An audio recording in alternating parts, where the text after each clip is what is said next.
Hello students, welcome to my March को आपका जो है साइंस का पेपर होने वाला है। आपका तैयारी कैसा चल रहा है आप मुझे कमेंट करके जरूर बताना। तो मैं आपको इस वीडियो में बताने वाला हूं केमिकल रिएक्शन का जो इंपॉर्टेंट क्वेश्चंस है और जो इंपॉर्टेंट टॉपिक है जो अक्सर एग्जाम में पूछा जाता है, सारा कुछ मैं आपको इस वीडियो में बताऊंगा। केमिकल रिएक्शन अगर आपने अभी तक कुछ नहीं पढ़ा है, केमिकल रिएक्शन का अगर आपने अभी तक एक भी क्वेश्चन आपने अगर याद नहीं किया है, तो इस चैप्टर का पूरा complete A to Z activity से लेकर सारा कुछ, रिएक्शन कौन सा इंपॉर्टेंट है, किस टाइप के क्वेश्चन एग्जाम में पूछे जाते हैं, सारा कुछ मैं आपको इस वीडियो में बताऊंगा। इसलिए पूरा वीडियो को ध्यान से देखिएगा। ओके, बहुत ही इंपॉर्टेंट ये वीडियो होने वाला है, बहुत ही इंपॉर्टेंट। जो कुछ नहीं पढ़े हो, जो स्टूडेंट बिल्कुल वीक हो, आपको केमिस्ट्री बिल्कुल नहीं समझ में आता है, खास करके ये चैप्टर। ओके, तो सबसे पहले मैं आपको बता दूं कि कौन सा चैप्टर जो है ना वो आपका सबसे सिंपल चैप्टर है, यानी कि इजी चैप्टर है, वो मैं आपको बता दूंगा। मैंने पूरा साइंस को दो कैटेगरी में डिवाइड किया है, एक हार्ड चैप्टर और एक इजी चैप्टर। तो मैं आपको सबसे पहले बता देता हूं कि इजी चैप्टर में कौन कौन आता है। तो देखिए यहां पर सबसे पहले हम लोग देखते हैं इजी चैप्टर्स कौन कौन है, उसके बाद मैं आपको केमिकल रिएक्शन में आऊंगा। तो देखिए सबसे पहले इजी चैप्टर में आपका आता है number 1 chemical reaction and it's equation. ये जो आपका चैप्टर है chemical reaction and it's equation, बहुत ही आसान चैप्टर है। इसमें कुछ भी नहीं है, कुछ डेफिनेशन है जो आपको याद रखना है। ऑक्सीडेशन क्या है, रिडक्शन क्या है, आपका रेडक्स रिएक्शन क्या है, ये आपका क्या बोलते हैं रेंसिडिटी क्या है, ये सब आपको याद करना। Displacement reaction, double displacement reaction, okay, तो ये सब आपको मैं आपको अभी बताऊंगा। Exothermic reaction, exothermic reaction, endothermic reaction, ये सारा कुछ मैं आपको यहां पर बताने वाला हूं इस वीडियो में। तो देखिए, तो सबसे पहला जो आपका चैप्टर है ना वो है आपका chemical reaction and it's equation, जो कि काफी सिंपल है। सेकंड चैप्टर है आपका एसिड बेस एंड सॉल्ट्स। ये तो रट्टा मार वाला सब्जेक्ट है, बिल्कुल आसान ये चैप्टर है। ओके, केवल और केवल आपको याद करना है, इसमें और कुछ भी नहीं है, ऐसा समझने लायक इसमें कुछ है ही नहीं, बस रट्टा मार आपका ये चैप्टर है। ओके, इसमें कौन कौन सा इंपॉर्टेंट है सारा कुछ मैं आपको बताऊंगा। उसके बाद थर्ड नंबर पे आता है मेटल एंड नॉन मेटल, जो आपका इजी चैप्टर में काउंट होता है। उसके बाद कंट्रोल एंड कोऑर्डिनेशन, बहुत ही इंपॉर्टेंट चैप्टर है, ये बहुत ही इंपॉर्टेंट है ये चैप्टर, बहुत ही इंपॉर्टेंट। ओके, सबसे ज्यादा मार्क्स का जो क्वेश्चन है ना वो इसी चैप्टर से आता है, बट काफी ईजी भी है ये। उसके बाद नेक्स्ट है आपका हेरिडिटी एंड इवोल्यूशन। इवोल्यूशन आपका डिलीट है, ये आपको याद नहीं करके जाना है, केवल और केवल आपको हेरिडिटी याद करके जाना है। ओके, तो मैं आपको ये भी बताऊंगा। उसके बाद ह्यूमन आई, बहुत छोटा चैप्टर है ये।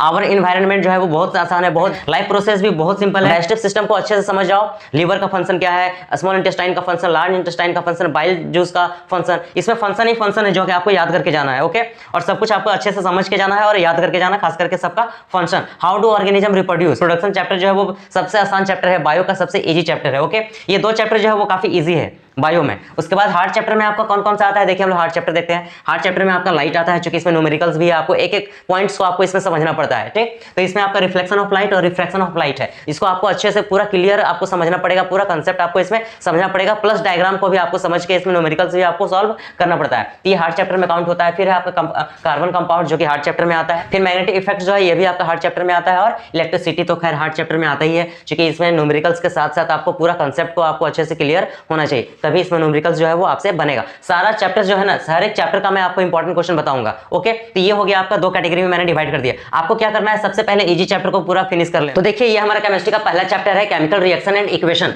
जो जो क्वेश्चन मैं आपको बताऊंगा उतना आप कर लो। जो बच्चा कुछ नहीं पढ़ा है, मैं गारंटी के साथ आपको कर रहा हूं, जो बच्चा केमिस्ट्री में पहला चैप्टर खास करके केमिकल रिएक्शन एंड इक्वेशन कुछ नहीं पढ़े हो आप अभी तक, इसमें एक भी क्वेश्चन आंसर अगर आपको याद नहीं है, मैं आपको इसका पीडीएफ फाइल भी आपको दूंगा, पूरा नोट्स। ओके, ये पहला चैप्टर जो है आपका केमिकल रिएक्शन एंड इसका जो रिएक्शन और इक्वेशन है, ये पूरा इसका जो आपका नोट्स है वो भी मैं आपको दूंगा, बट ये वीडियो को आप पहले देख लीजिए, उसके बाद मैं बताऊंगा कि इसका नोट्स आपको कहां मिलेगा। देखिए जो जो क्वेश्चन मैं बता रहा हूं, जो जो केमिकल रिएक्शन बता रहा हूं, वो याद कर लीजिए, आपका एग्जाम में आएगा ही आएगा ये। ओके, तो देखिए बहुत सारे इसमें ऐसा क्वेश्चन है जो कि प्रीवियस ईयर में पूछा गया है, इसलिए पूरा वीडियो को ध्यान से देखिएगा। जो जो बच्चे कुछ नहीं पढ़ रहे हैं, मैं बार बार बोल रहा हूं, जो बच्चे कुछ नहीं पढ़े हैं अभी तक केमिकल रिएक्शन में, वो इस वीडियो को आप देख लीजिए, इस चैप्टर से एक भी क्वेश्चन आपका एग्जाम में नहीं छूटेगा। ओके, तो देखिए सबसे पहले जो हम लोग देखते हैं केमिकल रिएक्शन एंड इक्वेशंस का पहला क्वेश्चन है आपका टाइप्स ऑफ रिएक्शन। तो टाइप्स ऑफ रिएक्शन में आपका पहला रिएक्शन है कॉम्बिनेशन रिएक्शन। ये मोस्ट इंपॉर्टेंट है, मैं बार बार बोल रहा हूं, मोस्ट इंपॉर्टेंट रिएक्शन, अक्सर एग्जाम में ये रिएक्शन पूछा जाता है।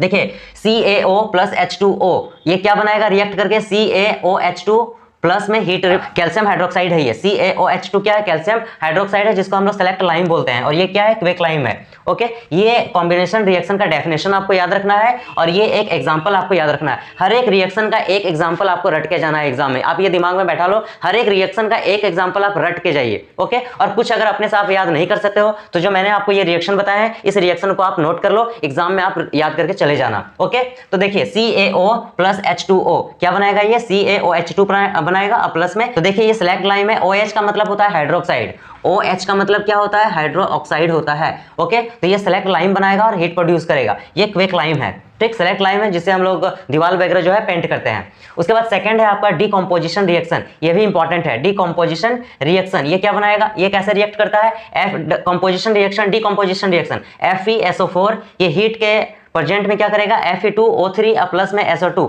प्लस SO3 बनाएगा। ओके, FeSO4 क्या है, फेरस सल्फेट है, Fe2O3 क्या है, फेरिक ऑक्साइड है। ओके, उसके बाद है आपका double displacement reaction, most important, अक्सर एग्जाम में ये पूछा जाता है और प्रीवियस ईयर में कई बार ये पूछा गया है। आप प्रीवियस ईयर का क्वेश्चन निकाल के देख लेना, आपको डबल डिस्प्लेसमेंट रिएक्शन आपको मिल जाएगा, जिसका हम लोग प्रेसिपिटेशन रिएक्शन भी बोलते हैं। एग्जाम में प्रेसिपिटेशन रिएक्शन से अभी आपका क्वेश्चन आ जाएगा या फिर आपका डबल डिस्प्लेसमेंट रिएक्शन, बहुत आर सेम, दोनों जो है वो सेम है और ये मोस्ट इंपॉर्टेंट क्वेश्चन 99% चांस है आपका एग्जाम में आने का। ओके, इसलिए आप किसी भी हाल में इसका डेफिनेशन और एक केमिकल रिएक्शन आप याद करके चले जाना। हमारा केमिकल रिएक्शन क्या है, Na2SO4 प्लस में BaCl2 रिएक्ट करता है, मतलब सोडियम सल्फेट जो है वो बेरियम क्लोराइड के साथ में क्या करता है, रिएक्ट करता है, तो क्या बनाता है, बेरियम सल्फेट बनाता है और क्या बनाता है, बेरियम सोडियम क्लोराइड बनाता है। NaCl का मतलब क्या होता है, सोडियम क्लोराइड। Na2SO4 हो गया सोडियम सल्फेट, BaCl2 क्या हो गया, बेरियम क्लोराइड, और BaSO4 जो है वो बेरियम सल्फेट है, NaCl सोडियम क्लोराइड है। NaCl का मतलब होता है सोडियम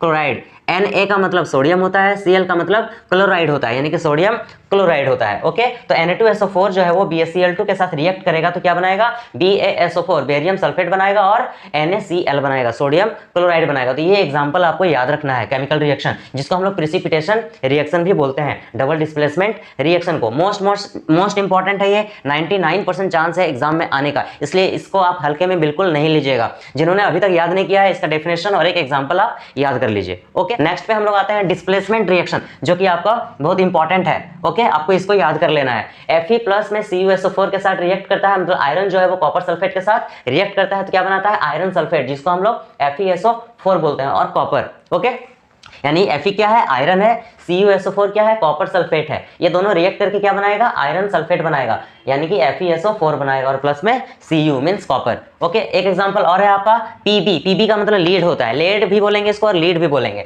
ओके, तो Pb प्लस में CuCl2 कॉपर क्लोराइड क्या बनाएगा, ये रिएक्ट करके PbCl2 बनाएगा, यानी कि लीड क्लोराइड बनाएगा और प्लस में कॉपर देगा मुझे। ओके, एक एग्जांपल और है Zn का मतलब जिंक होता है, तो Zn प्लस में रिएक्ट करेगा CuSO4 कॉपर सल्फेट और प्लस में रिएक्ट करके क्या बनाएगा, ZnSO4 बनाएगा, मतलब जिंक सल्फेट बनाएगा, प्लस में हमको कॉपर देगा। ये तीन एग्जांपल आपको याद रख लेना है डिस्प्लेसमेंट रिएक्शन का, कोई भी एग्जांपल आपका एग्जाम में आ सकता है, प्लस में आपको इसका डेफिनेशन याद रखना है। नेक्स्ट में हम लोग आते हैं oxidation and reduction, most important 99% chance है एग्जाम में आने का। इन दोनों का कॉम्बिनेशन को हम लोग रेडक्स रिएक्शन भी कहते हैं। क्या बोलते हैं इसको, रेडक्स रिएक्शन। ये एनसीईआरटी का एग्जांपल है, आपको इसमें इसको याद रखना है। ओके, इसमें ऑक्सीडेशन भी हो रहा है और रिडक्शन भी हो रहा है, ये एनसीईआरटी का एग्जांपल आपको याद कर लेना है। ओके, ऑक्सीडेशन और रिडक्शन का डेफिनेशन आपको याद रख लेना है। इन दोनों का कॉम्बिनेशन को हम लोग क्या बोलते हैं, रेडॉक्स रिएक्शन, ये आपको याद कर लेना है, रेडॉक्स रिएक्शन। अगला आपको क्या याद रखना है, एक्सोथर्मिक रिएक्शन आपको याद रखना है। इसमें एक्सोथर्मिक रिएक्शन में क्या होता है, हीट प्रोड्यूस होता है, हीट निकलता है। ओके, ये आपको याद रखना है, जिसमें हीट निकलता है उसको हम लोग क्या बोलते हैं, एक्सोथर्मिक रिएक्शन। अगला रिएक्शन है आपका एंडोथर्मिक रिएक्शन, इसमें हमको क्या होता है, हीट चाहिए होता है, यानी कि हमको इसमें हीट चाहिए होता है, जिसमें हीट चाहिए होता है, हीट की जरूरत पड़ती है, उसको हम लोग क्या बोलते हैं, एंडोथर्मिक। और एक्सोथर्मिक क्या होता है, उसमें हीट निकलता है, और एंडोथर्मिक में क्या होता है, हमको हीट चाहिए होता है, हीट की जरूरत होती है। ओके, और एक्सोथर्मिक में हीट प्रोड्यूस होता है, निकलता है, ये दोनों में डिफरेंस है। उसके बाद आपको क्या याद रखना है, कोरोसिन याद रखना है। क्या याद रखना है, कोरोसिन। ये क्या होता है, जो जंग लगता है, लोहा वगैरह में जो जंग लग जाता है ना, जंग लगना एक तरह का, इसको हम लोग क्या बोलते हैं, कोरोसिन बोलते हैं, ये आपको याद रखना है। उसके बहुत इंपॉर्टेंट है, कोरोसिन और रेंसिडिटी आपको याद कर लेना है। ठीक, रेंसिडिटी क्या होता है, जो हम लोग फूड को जो पैकिंग करते हैं नाइट्रोजन के प्रेजेंस में, यानी कि फूड को हम लोग क्या करते हैं, उसको प्रिवेंशन करने के लिए, जैसे कि वो खराब ना हो, तो उसमें हम लोग क्या करते हैं, रेंसिडिटी का यूज करते हैं। तो आप रेंसिडिटी अच्छे से देख लेना। ओके, और कोरोसिन देख लेना, जो जंग लगता है उसको बचाने के लिए हम लोग क्या करते हैं, पेंटिंग वगैरह करते हैं, जैसे लोहा में हम लोग क्या करते हैं, पेंट कर देते हैं उसको प्रोटेक्शन के लिए, ये सब आप देख लेना। उसके बाद आपको क्या करना है, इसमें बैलेंस ऑफ इक्वेशन आपको याद रखना है। हम लोग कभी किसी भी इक्वेशन को बैलेंस कैसे करते हैं, ओके, क्योंकि आपका एग्जाम में बैलेंस करने आएगा ही आएगा। ओके, तो अगर आपने अभी तक बैलेंस करना नहीं सीखा है तो जाकर किसी का भी वीडियो देख करके आप बैलेंस करना अच्छे से सीख जाना, और नहीं आता है तो कमेंट करके बताएं, मैं आपको एक वीडियो और बना दूंगा जिसमें मैं आपको केमिकल रिएक्शन को बैलेंस कैसे करते हैं वो मैं आपको अच्छे से सिखा दूंगा। ओके, उसके बाद आपको इसमें मल्टीपल चॉइस क्वेश्चन आपको याद कर लेना है, बहुत सारे क्वेश्चन। देखिए मल्टीपल चॉइस क्वेश्चन आप याद नहीं भी करोगे ना तो चलेगा, क्यों? क्योंकि इतना सारे क्वेश्चंस को अगर आप अच्छे से डेफिनेशन के साथ में विद एग्जांपल आप याद कर लेते हो ना तो मल्टीपल चॉइस क्वेश्चंस आप एग्जाम में इजीली बना सकते हो। ओके, तो मैं एक बार फिर से बता दूं कि इतना सारे क्वेश्चंस में आपको